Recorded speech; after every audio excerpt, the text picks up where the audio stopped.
Hai teman-teman, kembali lagi di channel Zona Zone 22. Di video sebelumnya, saya sudah merangkum alur cerita film sadis nan mengerikan. Nah, kali ini saya akan merangkum alur cerita film yang bergenre romance komedi, yang berjudul My Busy Girl. Film ini merupakan sebuah film drama Korea yang bergenre romance komedi, yang disutradarai oleh Lee Jang-hee. Film ini dirilis pada tahun 2019 yang mengisahkan tentang percintaan sepasang makhluk Tuhan yang mempunyai kekurangan, namun semua itu tidak membuat mereka mundur dan malah membuat mereka menerima semua kekurangan pasangannya. Film ini menceritakan seorang mahasiswa jurusan teknik yang bernama Wiso. Wiso adalah seorang pria yang berhati hangat, namun seorang yang introvert atau lebih senang menyendiri, tidak pernah mempunyai kekasih sebelumnya. Di sisi lain, Haiji adalah seorang pemanah yang cantik, namun dia mengalami cacat fisik, sehingga menggunakan kursi roda. Bagaimana kelanjutan kisah mereka berdua? Dan langsung saja ke intro.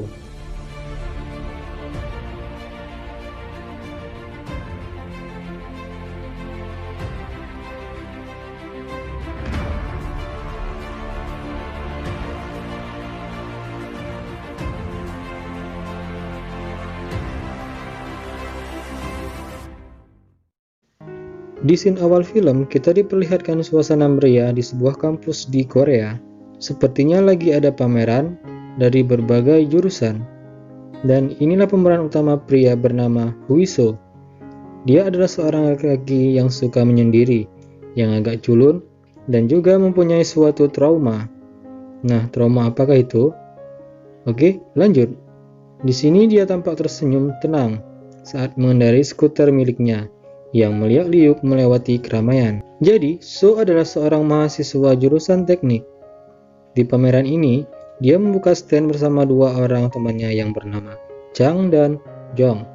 Setelah itu, mereka bertiga malah asik menggunakan alat virtual reality yang mereka rancang sendiri. Cerita pun berpindah pada seorang perempuan cantik yang jago memanah, yang bernama Hee Jin. Diperlihatkan Jin yang sedang bermain panah-panahan untuk memenangkan suatu hadiah, yaitu berupa boneka besar. Karena dia jago memanah, dia pun berhasil mendapatkan hadiah utama itu. Namun, nampak ada para laki-laki yang menggunakan sabuk hitam yang nampaknya tidak terima atas kekalahan mereka.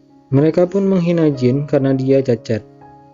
Dan mereka pun berselisih untuk memperebutkan hadiah boneka tersebut. Dari kejadian itu membuat Jin terjatuh dari kursi rodanya. Akibat terjatuh tadi membuat kursi rodanya si Jin menjadi rusak dan tidak bisa mengontrol laju dari kursi rodanya itu, sehingga membuat dia nyungsep di depannya So.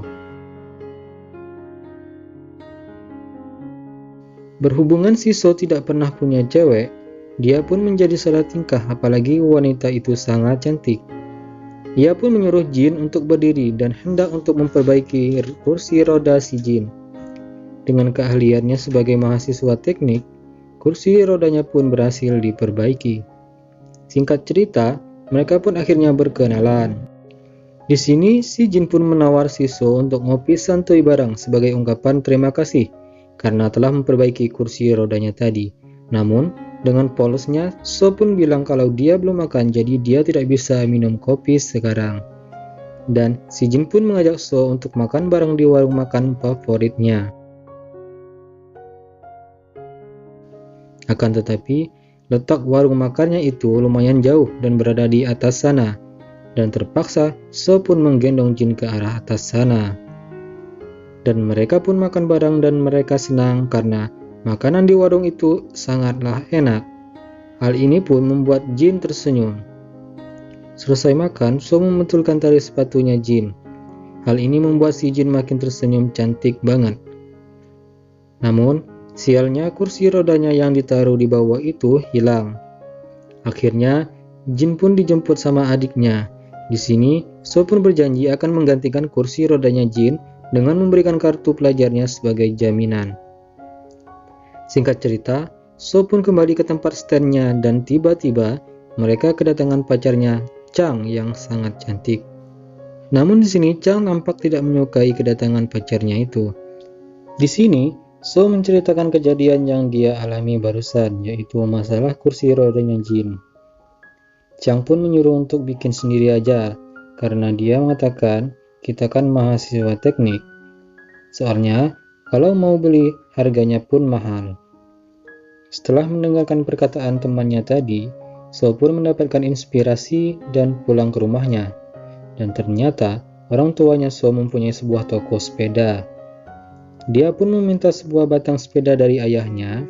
Setelah itu, dia pun langsung menghabiskan banyak waktu untuk belajar dan membuat kursi roda buatannya sendiri.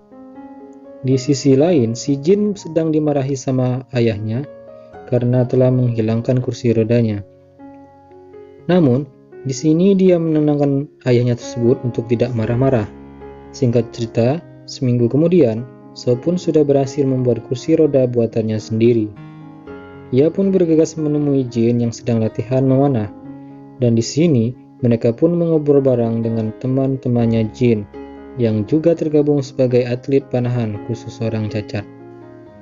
Di sini, So menunjukkan kursi roda buatannya sendiri dan dia pun berdiri dari kursi rodanya. Hal itu membuat temannya Jin kaget, karena mereka mengira bahwa si So itu juga cacat.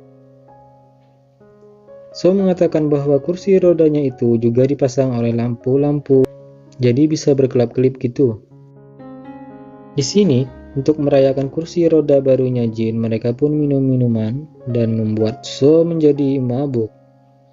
Setelah itu, So pun akhirnya mengantarkan Jin pulang dan di perjalanan, mereka ketemu dengan orang tuanya So. Bukannya marah, ibunya So malah senang karena melihat anaknya bisa dekat sama wanita lain. Sebelumnya, ibunya So sangat khawatir karena sudah segede ini So masih belum punya pacar. Di sini ibunya pun mempersilahkan Jin untuk dekat dengan So. Jin pun pulang ke rumahnya dengan kursi roda buatan So tadi. Di perjalanan pulang, banyak orang yang memandangi Jin, namun Jin pun tidak memperdulikannya. Singkat cerita, hari demi hari mereka berdua semakin dekat dan mereka pun berpacaran. Di sini mereka sedang santuy dengan rebahan di atas tikar, sambil melihat bintang-bintang di malam yang indah itu. Namun, di sini mereka berdua tidak sadar. Mereka sedang ditonton melalui CCTV oleh dua temannya yang kampret itu. Mereka pun sedang menonton So dan Jin yang sedang berciuman. Scene berpindah, mereka pun mulai ke kampus bareng. So menggunakan skuternya dan Jin menggunakan kursi rodanya. Mereka pun ke perpus bareng, makan bareng, sambil suap-suapan manja gitu. Nah, romantis kan? Kalau udah kayak gini, serasa dunia milik berdua. Yang lain pada ngekos. Oke, lanjut. Cerita berpindah ke bapaknya Jin. Ia pun jadi khawatir karena Jin sekarang mulai sering pulang malam dan teleponnya pun itu sering tidak aktif. Dia juga mulai jarang latihan bersama teman-temannya. Dan di sisi lain, adiknya Jin itu mendapatkan beasiswa untuk pertukaran pelajar ke luar negeri. Namun, ayahnya itu malah memarahinya karena kalau adiknya Jin itu keluar negeri, siapa yang menjaga Jin? Dan di sini bapaknya ingin menjodohkan si Jin dengan laki-laki yang tidak Jin kenal. Dan di sini Jin pun merasa sakit hati karena dirinya merasa dibuang oleh ayahnya sendiri. Dia pun berlari ke rumahnya So dan dia pun bermain virtual reality yang seakan-akan dirinya ada di pantai. Namun, bukannya senang, Jin malah sedih karena sebagus apapun pantainya ini, toh itu kan cuma virtual, bukan berarti kenyataan. Jadi di sini berat ya, jadi penyandang disabilitas itu. Serasa agak mendingan, Jin pun pulang ke rumahnya dengan diantar sama So. Di scene lain, temannya So, yaitu si Chong sedang mengetes robot bersama temannya. Di sini, temannya pun berpura-pura bilang sayang ke robot itu, namun malah si Chong yang bereaksi. Dia pun malah jadi deg-degan dipeluk sama temannya itu. Dan temannya pun langsung belak-belakan mencium pipinya dan mengungkapkan cintanya kepada Chong. Tentu saja hal itu membuat Chong jadi salty. Jadi, sedikit info, si So punya trauma dengan ruangan sempit. Oleh karena itu, dirinya takut menyetir mobil. Namun, demi si Jin, dia pun memberanikan diri untuk belajar menyetir. Ditambah lagi, ia mendapatkan dukungan dari teman-temannya. Di sini, So pun melawan traumanya dibantu oleh teman-temannya yang dengan setia menunggu dan bersama So di saat senang maupun susah. Dan akhirnya, So pun berhasil. Dia pun datang dengan membawa mobil seadanya. Namun, bagi Jin ini adalah hal yang luar biasa ketika sudah berhasil mengalahkan traumanya si So itu. Mereka berdua pun akhirnya jalan bareng menggunakan mobil tersebut. Namun bahagia mereka tidak berlangsung lama. Tiba-tiba, traumanya si So itu kambuh lagi dan mereka pun menabrak pembatas jalan. Di sini, So pun langsung dibawa ke rumah sakit. Jin pun merasa bersalah atas kejadian itu, apalagi dia nggak mau kehilangan pujaan hatinya itu.